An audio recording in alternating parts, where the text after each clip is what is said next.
One of the first critiques of me personally and professionally is, why do you pursue crackpot ideas? Many of the ideas that we pursue are not crackpot. The idea of these phenomena, unusual phenomena, have been around for centuries. As a scientist, I simply pursued those phenomena, such as luminous events, unusual experiences, apparitional phenomena, phenomena which are called parapsychological, primarily because they have been recurring throughout human history. And I think it would be a supreme scientific neglect not to at least evaluate them objectively.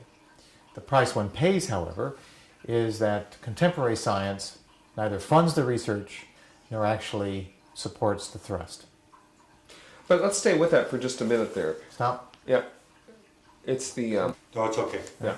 The... Was that sufficient, though? Yeah, I'm just going to elaborate a bit more. No, it seemed to me with all this historical record and all this anomalous events, the same thing is that it may get... Where's the utility in this research? That's what I'm trying to suggest here. Is that you have a whole huge record here to look at. If you're able to put some values with science as we understand it today, what if that's true, then where's the utility in this research? Well, I think there's three levels of utility in this research. The first one is simply the thrill and the excitement of understanding why the human brain would continually report these experiences. From apparitional phenomena to luminous displays or luminous experiences being reported in the sky to more fundamental spiritual type of experiences. So from a brain point of view, from a neuroscience point of view, that's pretty exciting because it suggests there's something in the brain. And if we understand how it works, perhaps we can understand more about these complex nuances of brain experience. Second feature is application.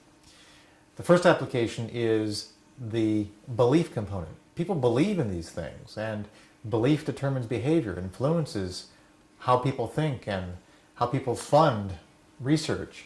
It also determines social movements. If you believe you've been visited by a spirit and you attribute that spirit to God or some other cultural explanation, that could influence one's response to social requirements, or can actually begin social movements. And of course the third feature is the fact that, let's assume it's true, at least a small grain of it. I suspect that if we can actually understand how the brain can communicate at a distance with other brains, or we can understand what's going on in nature that allows us to have these experiences, perhaps detect things within the earth, I think that's analogous to that ugly gray piece of stone that was carried around by early atomic physicists that give off a little bit of radiation. By itself, it's sort of a natural oddity, but if you know how to isolate the components, you have the atomic bomb. Dr. Persinger's last final comments and address to the world. All right, that's good. Thank you, Mr. Hale. Speed. Okay.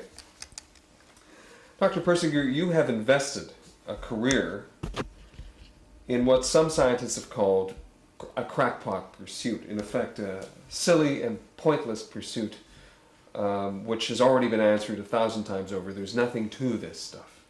And this stuff referring to? That's a good question, isn't it? Let's just go back to it. Let's go back to it. But in effect, that what your track, your career track, has been invested in crackpot science.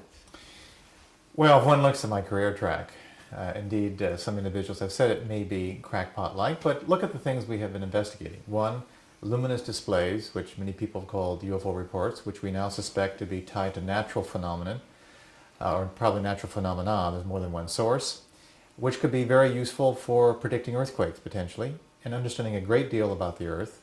But moreover, when individuals become very close, or come very close to these balls of light, their brains are stimulated directly, which generate all kinds of very interesting experiences that can tell us something about how the brain works.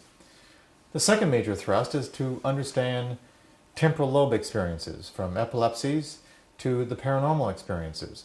The sensed presence and the feeling of apparition and the feeling that you're an entity or a self that can go on and can communicate at a distance, that's not really crackpot if you think that most cultures, in fact every culture that anthropologists have studied, and throughout human time, those kinds of phenomena have been considered important and true. So the critical thing is that I think it would be scientific neglect if we did not study why the brain experiences these phenomena, why it's built into the human being as a part of the human definition.